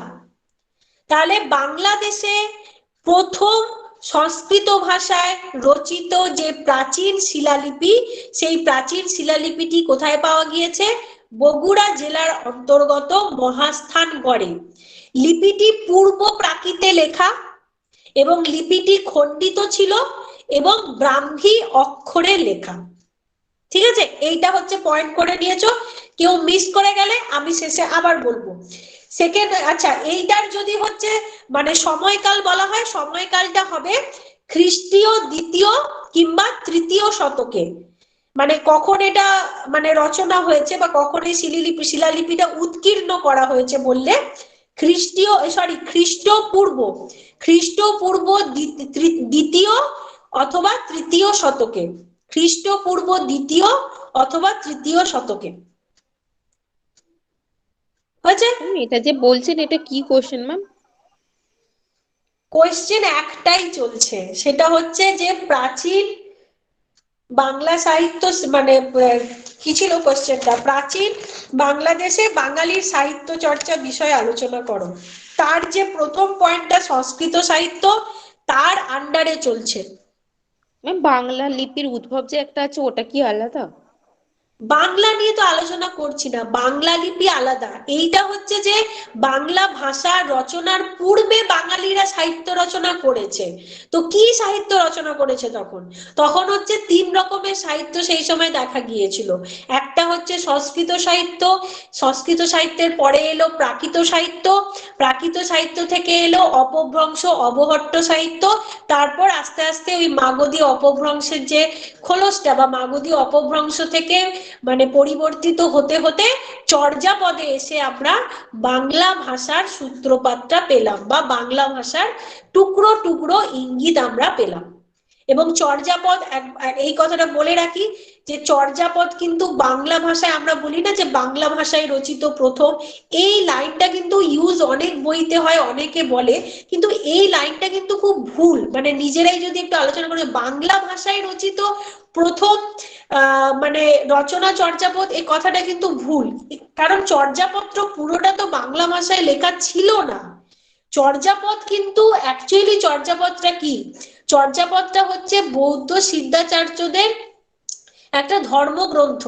সেখানে বৌদ্ধ সাধনতন্ত্র, তাদের নিয়মাবলী, এই সমস্ত কিছু ব্যক্ত হয়ে আছে। এবার তারা কোন ভাষাতে লিখেছিলেন, তারা কিন্তু বেশিরভাগ হচ্ছে একদম শেষের দিকে যেটা অপভ্রংশ, সৌর শ্রেণী, এই ভাষাতে কিন্তু লিখেছিলেন। তাদের দোহা কোষগুলো, যদি আমরা সরহপাত কান্নপাদের যে দোহা কোষগুলো পাই, তা কিন্তু এই সৌর শ্রেণী এগুলোতেই লেখা। শুধুমাত্র যেটা চর্যাচর্য বিনিশ্চয়, সেই চর্যাচর্য বিনিশ্চয়ের মধ্যে কিছু কিছু ভাষা এমন ছিল, শব্দ এমন ছিল, যেই শব্দগুলো বাংলার যে সূত্রপাত বা বাংলার যে মানে শুরু ওখান থেকে তার ইঙ্গিত পাওয়া গিয়েছিল। মানে আস্তে আস্তে পরিবর্তিত হয়ে হয়ে ওই রূপটাই এসেছিল। এবং সেখানে কিন্তু শুধুমাত্র বাংলার যে শব্দ দেখা গিয়েছিল তা নয়, সেখানে অনেক এমন শব্দ আছে যেখানে উড়িয়া শব্দ রয়েছে, তার মধ্যে অনেক আসামি শব্দ রয়েছে বা অসমিয়া শব্দ রয়েছে, অনেক মিথিলা শব্দ রয়েছে। কেন রয়েছে? কারণ আজকের ভিত্তিতে যদি আমরা ভাবি, আমাদের মনে হবে যে ওখানে বাংলা রয়েছে, অসমিয়া ভাষা রয়েছে, উড়িয়া ভাষা রয়েছে, মিথিলার ভাষা রয়েছে, বা বিহারের ভাষা রয়েছে, বা ছোটনাগপুরের ভাষা রয়েছে। কেন রয়েছে? কারণ আজ বাংলা বিভক্ত, তখন কিন্তু উড়িষ্যার ওই অঞ্চল, বিহারের ওই অঞ্চল, ব্রহ্মপুত্র নদ বা আসামের ওই অঞ্চল, এই সমস্ত কিছু নিয়ে তো বাংলা ছিল। তখন তো বাংলা, এই সমস্ত অঞ্চলগুলো তো বাংলারই অন্তর্ভুক্ত ছিল। তাই সাহিত্যে ওই শব্দগুলো যে এসছে, সেই কারণেই এসেছে। আজ আলাদা হয়ে গেছে বলে, বিভক্ত হয়ে গেছে বলে আমাদের মনে হয়েছে ওটা বাংলা শব্দ নয়, ওটার সাথে আমাদের কোনো যোগাযোগ নেই, তো ওটা আমাদের নয়, এখন এই ব্যাপারটা চলে এসেছে, তাই তো? তো কিন্তু চর্যাপদের ভাষা কিন্তু পুরোটা কিন্তু বাংলা নয়। চর্যাপদের ভাষা কিন্তু পুরোটাই যে ঝরঝরে বাংলা বা বাংলাতেই লেখা হয়েছে তা কিন্তু নয়। চর্যাপদের মানে চর্যাপদ থেকে বাংলার কিছু কিছু লক্ষণ ইঙ্গিত পাওয়া গিয়েছে। তারপর আস্তে আস্তে যেটা বললাম যে ভাষার বিবর্তনের সাথে সাথে বাংলা তার ঠিকঠাক একটা রূপ নিতে শুরু করেছে। মানে যদি বাংলা ভাষার ভ্রূণ অবস্থা যদি বলি, সেইটা হচ্ছে চর্যাপদের মধ্যে। তার কারণ হচ্ছে অনেক পণ্ডিতরা আবার মনে করেন কি, যে এই যে বিভিন্ন যে লোক গাথাগুলো রয়েছিল, গোরক্ষ বিজয়, খনার বচন, ময়নামতির গান, শূন্য পুরাণ, এগুলোতেও নাকি বাংলার ইঙ্গিত পাওয়া গেছে, কিন্তু নয়। অনেক গবেষকেরা যেটা একদম লাস্ট সিদ্ধান্তে এসেছেন যে একমাত্র চর্যাপদেই কিছু কিছু শব্দ যে ব্যবহার করা হয়েছিল, সেগুলো চর্যাপদের আবার কি চর্যাচর্য বিনিশ্চয়ের মধ্যে, তো তারই মধ্যে কিছু কিছু শব্দ এমন ছিল যেটা বাংলা ভাষার একটা পথ দেখাচ্ছিল যে বাংলা ভাষা এবার আসতে চলেছে। কিন্তু তার আগে যে সময়কালটা, সেই সময়কালে কোনো রচনায় লোকগাথাগুলোতেও বাংলা ভাষার কিন্তু কোনো লক্ষণ ছিল না। তো এখানে আমরা কিন্তু বাংলার লিপি নিয়ে বা বাংলা নিয়ে আলোচনা করছি না, এখানে আমরা আলোচনা করছি যে তাহলে এই বাংলা ভাষা তো যদি ধরা যায় যে চর্যাপদ থেকে এলো, চর্যাচর্য বিনিশ্চয় থেকে এলো, কিন্তু তার আগে তো বাঙালি ছিল, এবং বাঙালির জীবনও ছিল, এবং বাঙালির সমাজও ছিল, এবং বাঙালির সাহিত্যও ছিল। তাহলে তখন বাঙালি সাহিত্যে কি ছিল, তখন বাঙালি কি আলোচনা করতেন, বা তখন বাঙালি কি পাঠ করতেন, বা কি নিয়ে মানে সাহিত্য চর্চা করতেন? না, তখন বাঙালিরা কি নিয়ে সাহিত্য চর্চা করতেন, কি ভাষায় সাহিত্য চর্চা করতেন? না, মেন হচ্ছে তিনটে: সংস্কৃত, প্রাকৃত, অপভ্রংশ বা অবহট্ট। ঠিক আছে, এবার তিনটে কিন্তু একসাথে নয়। প্রথমটা হচ্ছে সংস্কৃত, তারপর আস্তে আস্তে করে এলো প্রাকৃত, তারপর আস্তে আস্তে করে এলো অপভ্রংশ, অবহট্ট। এই ভাষায় সাহিত্য রচনা এবং সাহিত্য চর্চা করতেন। ঠিক আছে, এবার তার যে প্রথম পয়েন্টটা আমরা বলছিলাম সংস্কৃত।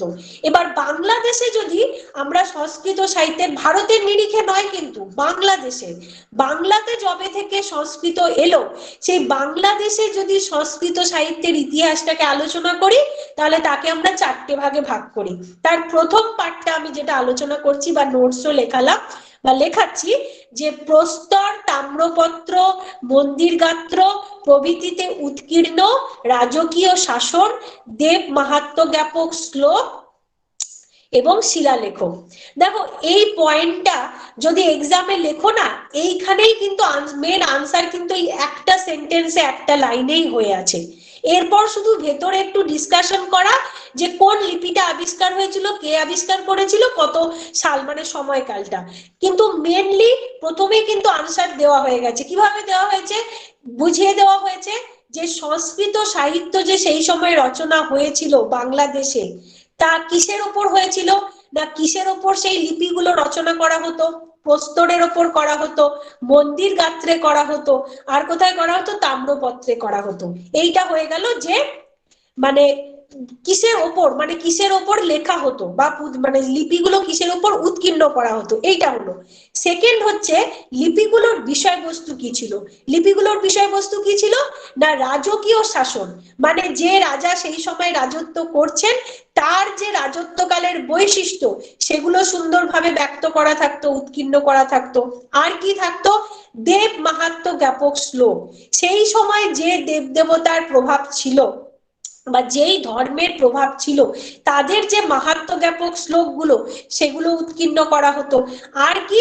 বিভিন্ন শিলালিপি, এই শিলালেখ।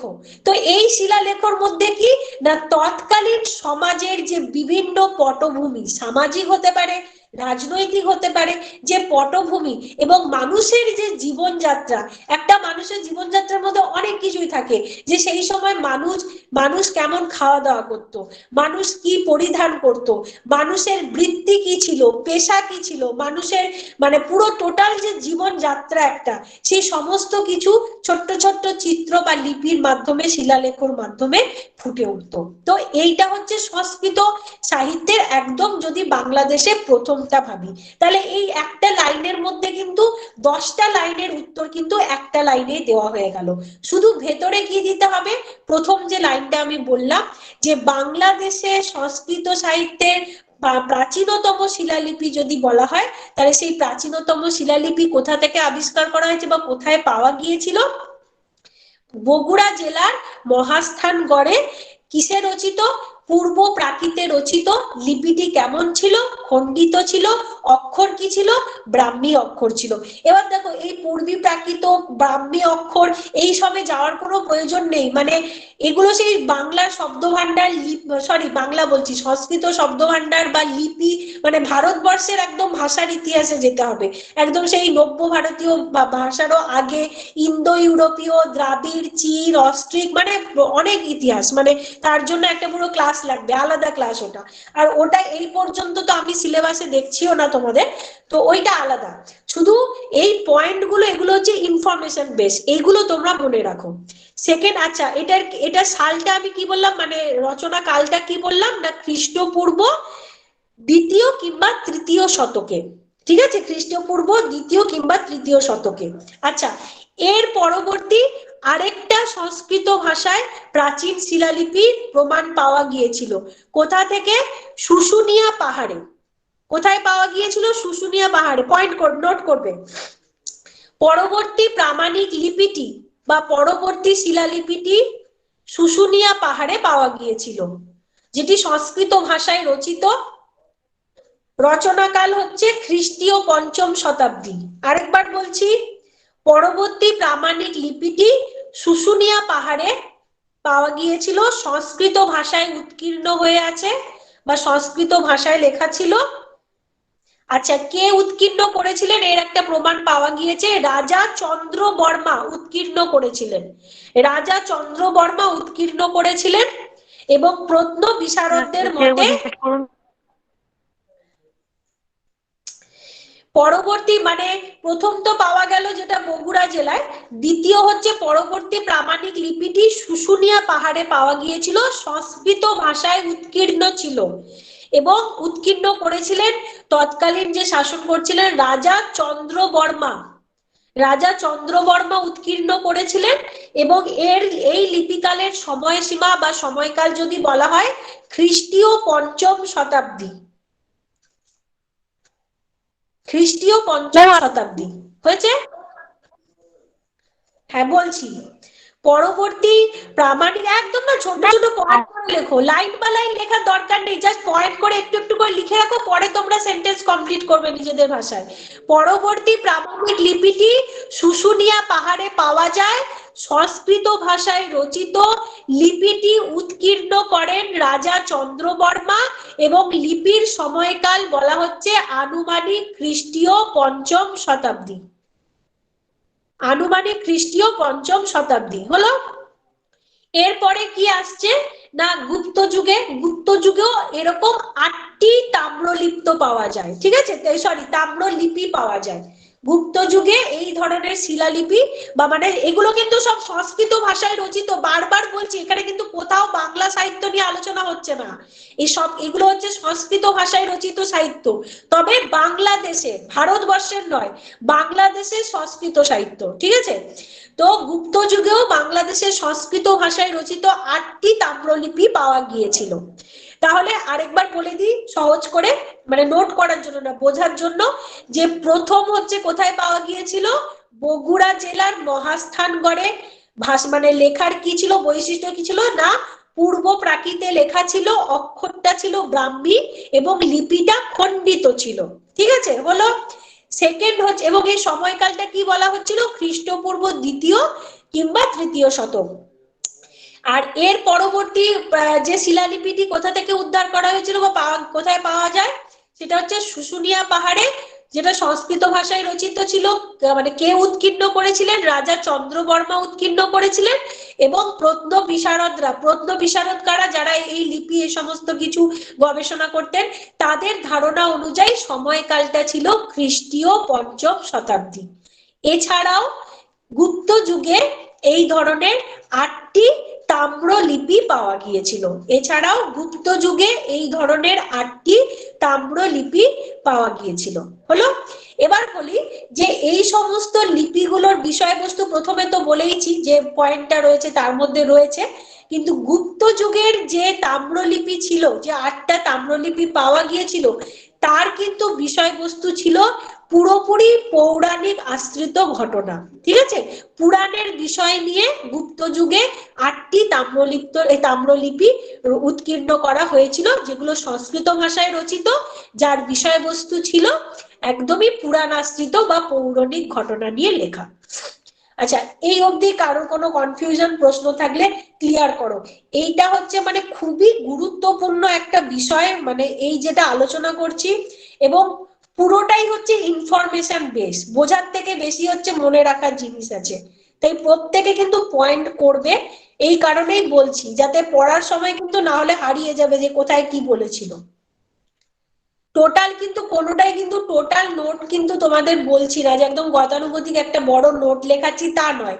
বিষয়বস্তুটা বোঝাতে গিয়ে যে ছোট ছোট পয়েন্ট গুলো, মানে তোমরা যখন নিজেরা আনসারটা তৈরি করবে, তখন এই পয়েন্ট গুলো যেগুলো আমি বললাম, এই পয়েন্ট গুলো যদি রাখো দাও, তাহলে কিন্তু অনেকখানি মানে নোটটা অনেক ভালো হবে, এই জন্য আর কি।